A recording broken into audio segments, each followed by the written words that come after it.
kata-kata yang terasa mengasyikkan. Cuma game, cuma permainan yang bisa menghabiskan waktu berjam-jam di handphone, laptop, atau komputer sambil menikmati cemilan atau minuman yang lezat. Sementara bagi saudara kita di sana, di Palestina, di Gaza, perang telah mengubur semua harapan dan masa depan mereka. Sejak perang berkecamuk, belasan ribuan anak terkubur. Orang-orang dewasa telah mengubah dunia menjadi tempat yang menakutkan dan penuh ancaman. Baik di dunia rekaan atau virtual, ancaman itu tak pernah berakhir.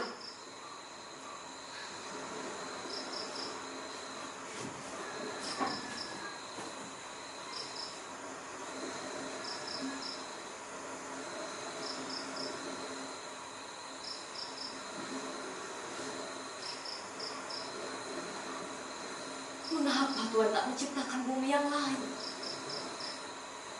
Tanah yang lain, yang hanya dihuni oleh anak-anak, dipenuhi tempat bermain, makanan yang cukup, dekat persahabatan dan persaudaraan.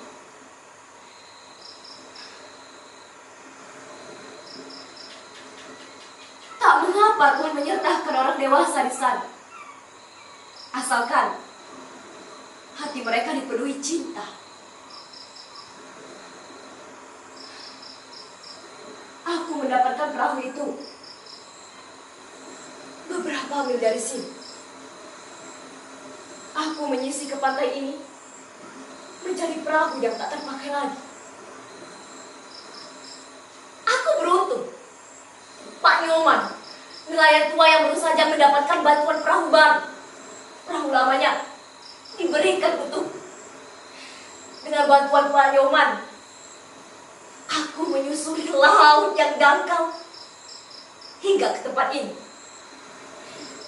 Dengan perahu ini, maksudku, aku dan teman-teman, Made, Joshua, Christine, Ali, Harun, Butet, dan Meli akan pergi jauh sekali. Mungkin kalian bertanya-tanya, mengapa aku sendirian? Di manakah teman-temanku itu? Sabarlah, pelan-pelan kalian akan mengenal mereka. Aku seorang kutu introvert, dan tak update soal kekinian. Hingga aku menemukan ide yang sederhana, membuat perahu persaudaraan. Saat perahu ini kuposting di media sosial, mengajak siapa saja yang ingin berlayar bersamaku. Kalian malah menertawaiku dan menganggapku sakit.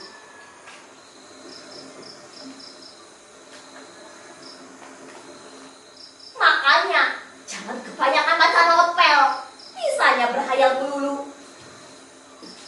Itu perahu dibuat mancing aja jebol, gimana mau dipakai belayar? Kasian, hidup di zaman teknologi, tapi jiwanya masih nenek moyangku seorang pelaut. Urusan Gaza sudah ada yang lebih pantas untuk mengurusnya. Jangan ngadi-ngadi. Lawak, sayangnya nggak lucu. Ya, begitulah kalian menanggapi ajakanku. Aku memang merasa sudah tak waras dengan ideku ini. Tapi untunglah, pada suatu malam, teman-teman lamaku datang mengunjungi. Saat itu, aku sedang tertidur di perahu ini. Idenya sederhana. Bermula dari hobiku yang suka bermain game peperangan, tiba-tiba muncul rasa kasihan kepada anak-anak di Gaza. Aku mengajak teman-temanku berkumpul, berpikir dan melakukan sesuatu. Bagaimana kalau kalau kita mengumpulkan dana atau pakaian atau apa saja selama 1 bulan loh. Nanti akan kita bawa melayang. Begitu kata Meli. Sedangkan aku akan membuat sebuah lagu cinta untuk anak-anak di Gaza. Lagu itu kupromosikan di media sosial, mendapat simpati besar, uang yang banyak untuk membantu anak-anak di Gaza. Ide Joshua langsung disetujui oleh Butet, karena keduanya memang suka bermusik. Tapi Joshua berbeda. Meskipun dia masih belia, dia dipercayakan membuat sebuah komposisi di hari kebaktian di gerejanya. Aku membayangkan bahwa Joshua telah mewarisi bakat Andres Mozart. Lain lagi dengan Ali dan Harun. Mereka mengajak kami untuk tidak berfoya-foya, memakan makanan yang cukup sebagai rasa hormat kepada anak-anak di Gaza. Sedangkan Christine menyarankan kami menulis sebuah surat mengadu kepada Tuhan dan mengirimkannya ke Yerusalem. Sedangkan aku dan Made akan mencari perahu untuk melayarkan semua harapan itu. Ya, semuanya sudah aku lakukan. Sebisa-bisa, semampu-mampu. Kami tahu apa yang kami lakukan bagaikan setetes air di tengah samudera penderitaan saudara kita di sana. Tapi apa yang bisa kami lakukan? Kami sangat-sangat ingin menjadi bagian dari kebaikan yang dikirimkan oleh Tuhan. Kami bagaikan seekor semut yang membawa setetes air untuk memadamkan api yang membakar Ibrahim alaihissalam. Air itu akan lenyap dan menguap di kobaran api.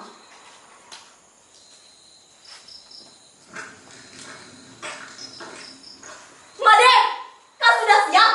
Kita akan melaut. Lihat, bagian perahu semuanya aman. Bagian yang rapuh sudah kutambal dengan lem dan seng. Oh ya, air suci pesanmu juga sudah kubawa. Kau jangan khawatir, sabarmu ini masih cekatan seperti dahulu. Hei, Joshua, Christine, kenapa kalian diam saja di situ? Lihat, apa saja yang sudah kukerjakan.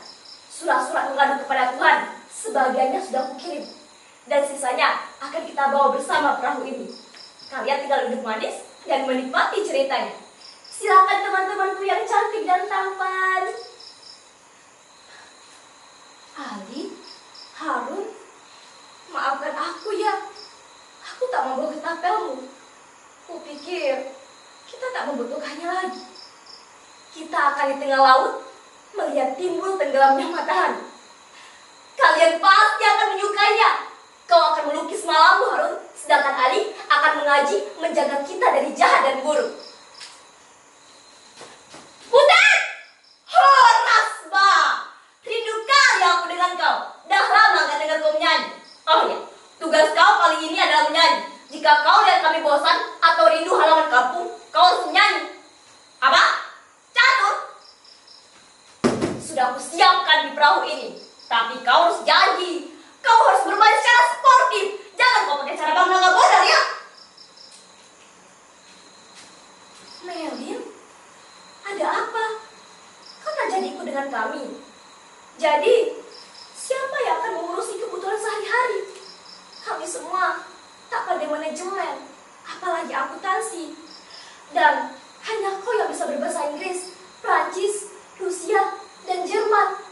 Kau akan ikut orang tuamu ke Australia.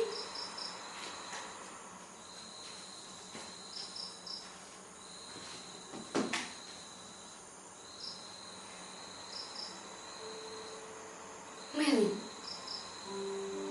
adalah sahabatku yang tiba-tiba menghilang setelah terjadinya kerusuhan. Made mati karena leukemia. Ia tak tertolong karena ayahnya seorang nelayan, Pak Yoman, yang memberikan perahu ini untukku. Butet juga sudah tak ada. Ia menjadi korban perkelahian antara dua kelompok pemuda di kota kami, Ali dan Harun. Aku bertemu mereka ketika Olimpiade Matematika. 1 tahun setelah kembali ke negerinya, aku melihat mereka di sebuah berita di televisi. Mereka tertembak karena menghadang serdadu dengan ketapelnya. Sedangkan Joshua dan Chris, mereka terkubur dalam runtuhan karena ledakan. Itulah mereka, sahabat-sahabat.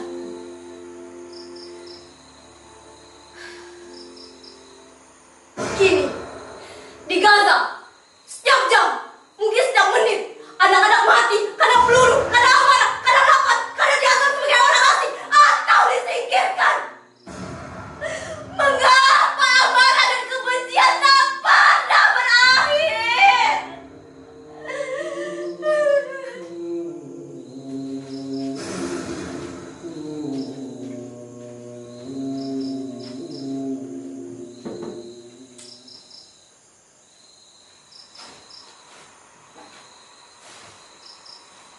Aku ingin selalu ada untuk saudaraku di sana.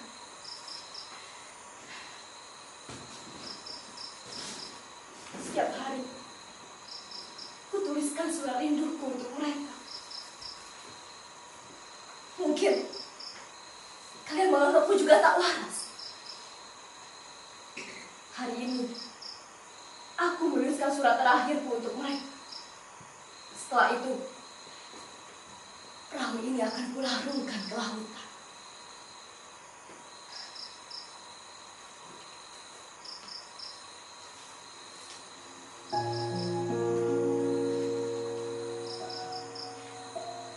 Tuhan, tolong kirimkan kedua tanganku ini ke Gaza, agar aku bisa selalu memeluk saudara-saudaraku di sana. Tolong kirimkan kedua kakiku ini ke Gaza, agar aku bisa selalu menopang saudara-saudaraku yang terkapar di kota-kota yang hancur terbakar. Tolong kirimkan sepasang mataku ini ke Gaza, agar aku bisa mengganti anak-anak yang menangis karena ketakutan dan kehilangan. Tolong kirimkan dadaku ini ke Gaza, agar aku bisa menjadi perisai bagi anak-anak yang diburu mortir dan peluru. Tuhan, tolong kirimkan tubuhku ini ke Gaza, dan ubahlah menjadi roti yang tak pernah habis, agar tak ada lagi mulut-mulut mungil yang kelaparan di bumimu yang kini penuh angkara. Tuhan!